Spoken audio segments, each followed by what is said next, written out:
Maman, je sais que l'univers est compris d'une infinité de planètes dans une infinité de galaxies, mais pour devenir astronaute, il faudrait que j'en sache plus sur le rôle de la Terre dans l'univers.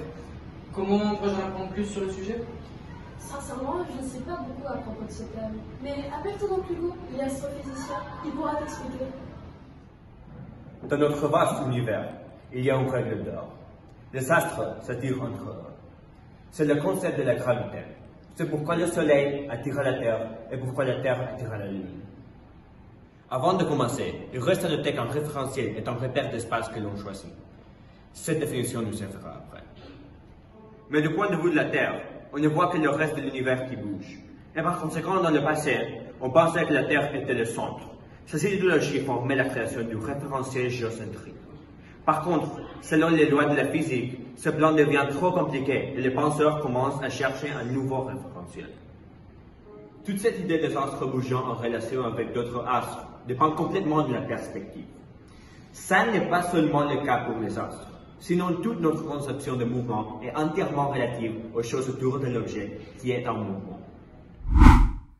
Le premier à créer un modèle géocentrique était Eudoxe, un astronome grec de l'Antiquité, à 380 avant Jésus-Christ.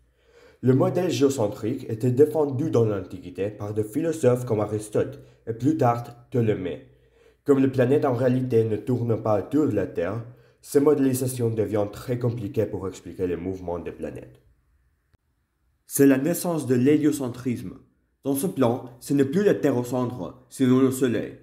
Le scientifique Copernic était le premier scientifique européen à proposer un modèle où le Soleil se trouve au centre au lieu de la Terre.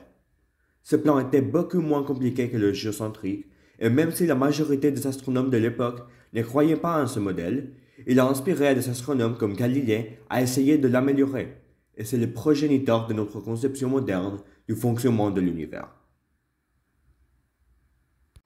L'héliocentrisme permet aussi l'inclusion du modèle de la Lune autour de la Terre comme un astre différent aux autres.